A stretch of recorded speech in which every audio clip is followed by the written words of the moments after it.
By 1931, the technical problems with sound were being worked out, and the major studios were beginning to produce westerns once again. Producer Sol Wurtzel at Fox was impressed by the success of Buck Jones at Columbia, and decided to approach resident star George O'Brien with a proposal for a western series. O'Brien was born on April 19, 1899 in San Francisco, California. He learned to ride a horse at a young age.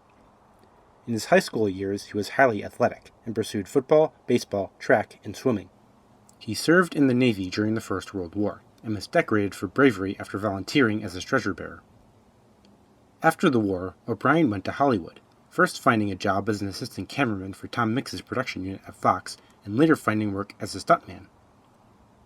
His first starring role came in 1924 with The Man Who Came Back, and later that year he would star in his first western, John Ford's epic The Iron Horse. He later starred in Ford's Three Bad Men, and he and the director remained friends for the rest of their lives. Despite this, O'Brien was best known in the silent era not for his westerns, but for his dramas and action pictures. He is probably best remembered for starring in F.W. Murnau's masterpiece, Sunrise.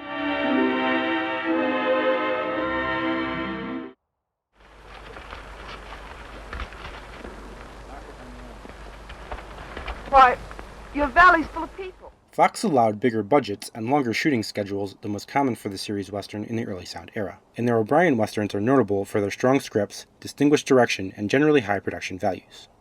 O'Brien often involved himself behind the camera, utilizing what he'd learned while working with John Ford to strengthen the scripts, and giving advice to the filmmakers based on his experience as an assistant cameraman in the silent era.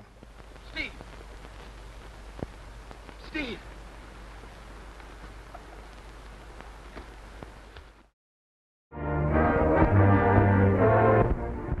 In this film, O'Brien plays Lassiter, a mysterious gunfighter who arrives on the ranch of Jane Withersteen, played by Marguerite Churchill, in the midst of a conflict between the ranchers and the Law and Order League. You heard what the lady said. You're interfering with the law. Maybe, but not with justice. Lassiter offers Jane his protection when some of the League come to her ranch looking for trouble. He later reveals that he has come to find the man who murdered his sister and abducted her baby daughter.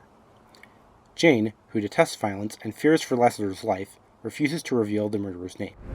Will you men never end this bloodshed? Don't you think he deserves killing? Even if he does, a higher power than you is the judge of life and death. Well, if you mean the law, it doesn't seem to be working in this country. Maybe it isn't working because men like you are continually taking justice in your own hands.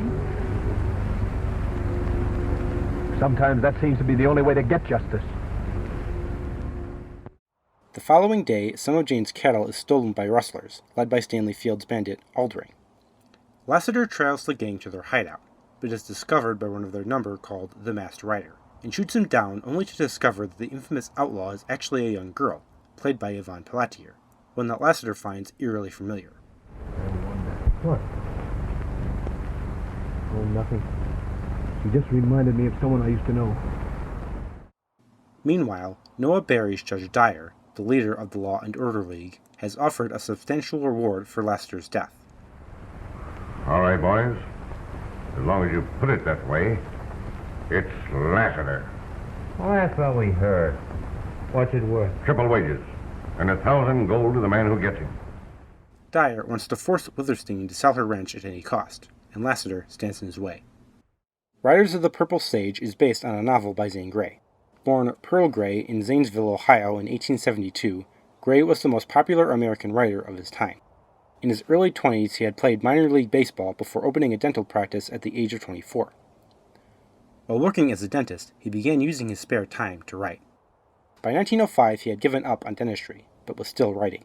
His first novel, an historical fiction called Betty Zane, was rejected by the publisher.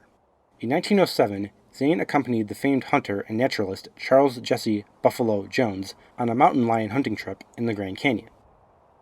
This experience, recorded in his book The Last of the Plainsmen, had a profound effect on the fledgling writer. After this, he would focus on writing Western and frontier stories, and was enormously successful, despite disparagement from literary critics. Grey eventually became one of the first millionaire authors. Riders of the Purple Sage is his most successful work. The story had been adapted 2 times before by Fox, once in 1918 with William Farnham, and again in 1925 with Tom Mix. This film, like the earlier one with Mix, changed the villains from Mormons to corrupt lawmen, removing the novel's anti-Mormon undertones. Nevertheless, the film stays true to the novel's main characters. O'Brien is great as the determined but easygoing Lassiter, and has great chemistry with Marguerite Churchill, whose Jane Withersteen is equally resolute. I know horses. So do I. That's why I want him. I warn you, he's bad. The writers call him an outlaw. Well, some people call me that. Maybe we'll understand each other. All right, take him. But he is not my best horse. He's my choice.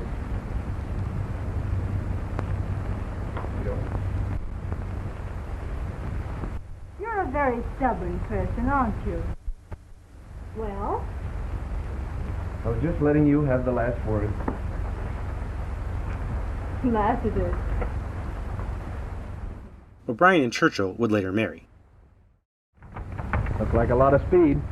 They're the swiftest living things in this country. Judging by some of the people around here, the swiftest horses in the country might come in handy. O'Brien had a rakish, devil-may-care quality to him, and could be counted on to deliver a clever riposte. He was also very athletic, and had an impressive physique that filmmakers never failed to take advantage Why of. don't you use your common sense, Dane? This outfit of yours is too big a job for a woman to handle. It's a man's job. I've handled it so far, haven't I? Frank McGlynn Jr., whose father was famous for betraying Abraham Lincoln on Broadway, has a small role in this film as Tull, one of the League members who tries to intimidate Jane and force her to marry him. McGlynn would later play Red Connors in the early Hopalong Cassidy pictures. I'm not telling you how to do it. I'm telling you to do it. Noah Barry was the brother of the acclaimed actor Wallace Barry and the father of Noah Barry Jr. Both he and his son would become familiar faces in westerns. Barry had worked on vaudeville as a young man, and became a respected character actor during the silent era. His popularity declined in the sound era, but he continued working into the 40s, appearing in many westerns, sometimes alongside his son or his brother.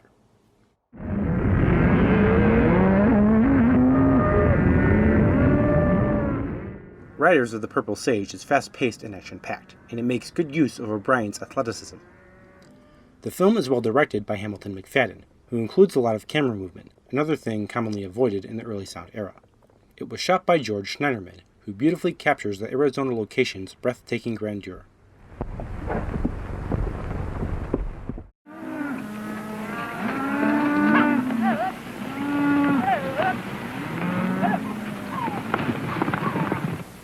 Looks like they're going to cut back on us. You circle around and drive them into the center, and I'll head them off. After his contract with Fox expired in 1936, O'Brien moved to RKO. By 1937, he had become the highest-paid Western star, making $21,000 a picture, though this was still far less than the likes of Hoot Gibson and Tom Mix made during the silent era. Though the Westerns he made for RKO had tightened schedules and lower budgets, they still maintained a remarkably consistent level of quality. We decided we'd come and bring you back. So I'm Judd Cronin's prisoner, am I? Why, ma'am, how can you say such a thing? Sorry to interfere, gentlemen. Keep just as you are and don't reach for anything. Now drop your guns in the road. Carefully. In 1939, RKO brought Tim Holt on as a second lead. Holt would replace O'Brien in the studio's westerns the following year, and O'Brien's contract was not renewed. Hello, Larry. I was wondering when you'd drop in. Hello. What's the matter, kid? Still carrying that grudge? Fortunately, the actor had invested his earnings wisely, and was still financially secure. He returned to active service in the Navy during World War II, where he served as a beachmaster in the Pacific, and was, again, decorated several times.